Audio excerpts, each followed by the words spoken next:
I am so glad this moment has arrived for the reason that if I had to obsess one more second, I was going to explode. So, yay, this will be over soon. So as you can tell, I have no concern for you. Or if you get anything out of this, I am obsessed on, well, I thought it was my reputation, but it kind of is and it kind of isn't. But before I get into that, this tells me what to say. I want to thank everyone so very much for this opportunity to retreat. It's so precious. It's so precious. It's so rare. And I want to say to anyone who sees this, please plan a retreat. And the way you have to do it is you have to get your calendar out and you have to look 6 months to 1 year ahead, and you just block it off, and then you start planning for it. Otherwise, you won't do it. I know this from experience, so please plan a retreat and do it. And it truly is like, the metaphor of the baker digging through garbage and finds a jewel and actually doesn't recognize what it is. But if you come to a retreat, you might understand that you're holding a jewel, which is your Buddha nature, your precious human light. But most of the time, we just can't pay attention. So please do a retreat. Now, let's see. I had to write things down because I'm getting old. I turned 70 this year, and also because I take some medications that make me even more anxious, these steroids for my asthma. But okay, so back to what's important, which is me. I had to write those other things down, or I only would have talked about me. So, the 8 worldly concerns. Okay, so this morning, when I was freaking out about reading over this and going, who wrote this? You know, what I'm going to say? Who wrote that? I don't know. That was the person yesterday. So the person today didn't like it. So I was looking at dear friend Geshe Sopa, and I've been picking up his commentary on the Lamrim. And today, this morning, I opened it up kind of randomly, which is always a good thing to do once in a while. And here was almost the first thing I read by Geshe Sopa. Nagarjuna says, a wise person has no interest in the 8 worldly concerns. Oh my God. Okay, so I'm still a foolish person. I just love that. A wise person has no interest in them. Not even interested. Well, okay, we'll work on this. So I started thinking about the 8 worldly concerns from Venerable's talk, and I was really trying to be very honest about them with myself, and I thought, you know, I actually don't like praise anymore, and that's nice. My Lama in Portland at Kagyu Changchep Chuling, Lama Michael, who's a wonderful Dharma teacher and friend, when he asked me to start help teaching there, I don't know, I wanted to and I didn't want to. I was just freaking out. And And he said to me at some point, what's difficult? And I said, well, you know, it's the praise and blame is one of the things. And he said, if anyone offers you praise, don't eat it, it's poison. And it was just like, don't eat it, it's poison. And, but the blame, I guess, you know, you can eat all you want. Because, you know, then you get to see. So very soon after, when I first started giving some talks to help there, some students, you know, you get groupies. You know, I don't want to put anybody down, but because they're all very sincere students, but some who like how you do things. And so that started happening, and I just watch, you know, oh yeah, praise, praise, praise, danger, danger, danger. And then very early on, this very lovely student who's been there a long, long time, just very sincere. And I was asked to give the talk that morning, and I gave it. And at the break, she said, she came up to me and she said, well, now we know that Lama Michael is the real show. And I will never forget Linda saying that. It was so perfect. I just had nothing I could say. I just stood there. And I thought, wow, okay, practice time. So then I thought, oh, well, you know, you can get puffed up very quickly after you practice the Dharma for a while. So I was puffing up and thinking, oh, you know, I don't really like praise. I'm not really comfortable with it, so nah. But, oh, I do not like blame. So I suddenly could see, oh, it's those others, the other side, you know. Like, I don't care if I have a good reputation, because Venerable Children chopped that for me one time. You probably remember the story where I was running a big agency, and, you know, if you get a big title, you're in trouble. So I was executive director. Oh, God. And this was after already being a lawyer mediator, so, you know, things were puffed up pretty good. And my staff just undid that big time. And I went to Venerable Children. I realized this was in 1996. Oh my gosh, I had only been around her for 2 years, and I was crying, and I was a wreck. Was at a retreat too, so that was good.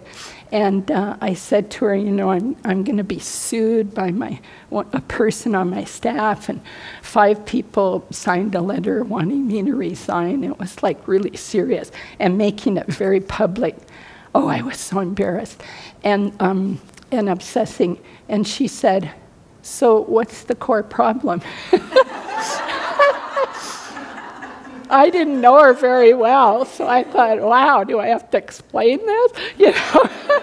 So I said, well, it's my reputation, you know. I'm a lawyer, I'm a mediator, I'm running a public agency for the court and the county, and your reputation, I mean, from the time I was little, parents saying, your reputation is all you have. And the most important thing you have, and you earn it.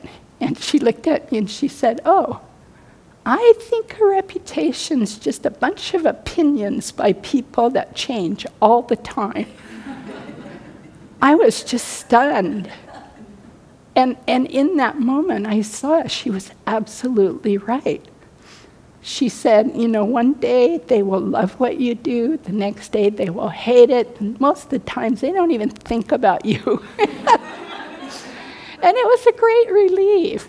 So that part, I don't care about a good reputation, but I care about a bad one. I really still care about a bad one. So a wise person has no interest in the 8 worldly concerns. That's where we're headed. Okay. For some reason, I wanted to share with you that when I left the Abbey, almost exactly 5 years, in February, this February, the roof was being put on here. And we had spent the winter sloshing out the bottom floor because there was rain and ice and snow coming into this building.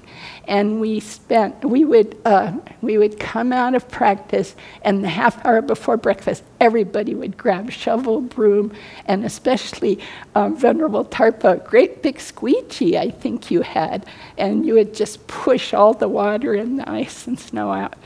So I guess I'm telling you that because things are impermanent. Okay, now, Amitabha. Okay, so I think I'll have to get rid of some interest in my 8 worldly concerns to even get to Amitabha's Pure Land. I had, first of all, a real cynical reaction to Pure Land. It was like Disneyland, fantasy land. And I was making the word land so solid. And I could see that I was making it solid. And then I saw I also had this prejudice about Pure Land practice because I knew nothing about it, but you hear, oh, those are those people, who they just chant, and they chant and light incense, and they think they're going somewhere. And I didn't ever check into it, so it's interesting how even between Buddhists we can have these prejudicial kind of ignorance, like between Kagyuth and Gelugs, but I won't go into that right now. Since I've got both lineages and honor them both and love them both, but they've had some history, haven't they? Okay. Like destroying one another's monasteries. Okay, so back to Amitabha. I was working to make a connection with Amitabha because I really did feel called to this retreat, to my surprise. I mean, I knew I wanted to get back to the Abbey, but Amitabha.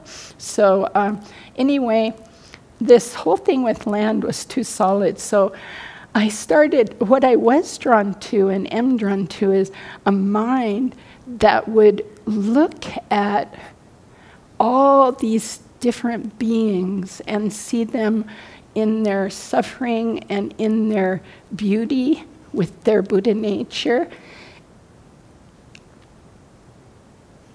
and would say, I am going to make a place where they can get refuge. And I started thinking about refugees and sanctuary. And, because it's so much in the news with immigrants and refugees. And I started seeing Amitabha as this guy who creates a sanctuary for us. We're the refugees. We're the refugees coming out of horrible circumstances, I mean, the classic teachers say cesspools and, pits of snakes, and that's our dukkha. And he looked and said, I want to make a place, and I don't know how place, a pure mind, a realm, something that's less, more ephemeral than a piece of land, but whatever people need to think about to get there. I'm going to make a place where, just as Venerable said, the average Joe can go. Isn't that great? I mean, thinking about the average person who's suffering and needs a place to be where they can kind of regroup and get enough space and support to go all the way. So then, that really brought me close to Amitabha. So I love this quote that Lama Tsongkhapa wrote in that prayer, the prayer to reach the Pure Land. He said, I pray to be able to journey to impure realms with unhindered miraculous power. Consider that. You have miraculous power with no hindrances. You can carry off anything. And this we will be needing. And motivated by fierce compassion. Wow. Fierce compassion. Okay, so I'm going to wind this up pretty soon. I was also drawn in another way, so this thinking about it as a sanctuary was very helpful to my mind, and as a place where I'm the refugee, you know, and what am I fleeing from? And so that helped me, and I could see that the point, whether the word is land or mind or realm or whatever, is to synchronize my mind in with Amitabha's and then help others do that same thing. So I was very drawn to the Chinese Chan master's quote, Cho Hung, that Venerable referred to. Mind is unborn. That's the ultimate nature. Yet it's born when causes and conditions come together. And as Venerable said, this is very much like Nagarjuna's teachings on the emptiness and the dependent arising. So then he said, very key, but it's not easy to understand this. I mean, this is going to take a few lifetimes for someone like me, or more. Anyway, there's a lot of time, so it's all right, as long as we keep moving. He said, it's not so easy to understand this. So now, unify our minds with the Buddha through recitation of Amitabha's name. And this can build the causes and conditions for achieving that pure land, that pure mind. Venerable said, train to see the Buddha's nature train to see Buddha nature in everything as the Buddha does. See what's good about people. See what's good about yourself. She said, Amitabha is our original nature. Our original nature.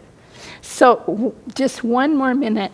I just have to bring you greetings from Kagyu Changchub Chuling, my Dharma home in Portland, and my Lama there, Lama Michael. And also just to brag about two things so that you can rejoice with me and with us there. We have 7 people coming out of 3-year retreat. They've been cloistered in a very traditional Kagyu 3-year retreat. The community built that land, bought it, and it's gorgeous. I spent 1 year there 5 years ago, hard to believe.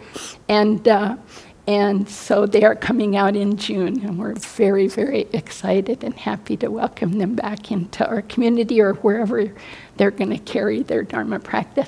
And one thing that is really quite wonderful about the tradition is when we came out of 1-year retreat, Lama told us you cannot do anything for 6 months.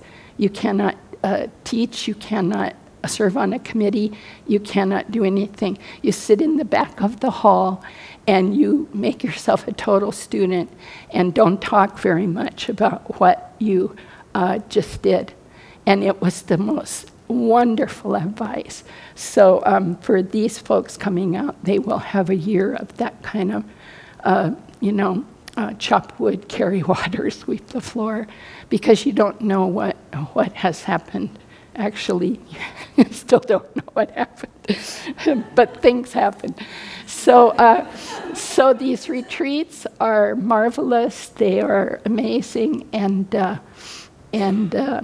we are supporting that. And then we bought a church building. We moved out of our very old, beautiful old house. And Venerable Namcho saw the new building, and Venerable Chini and where's Tanya? Stayed at the house we sold.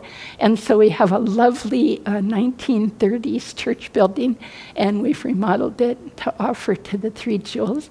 And many people are coming. So we're very, very happy. So thank you all. And now I'm free.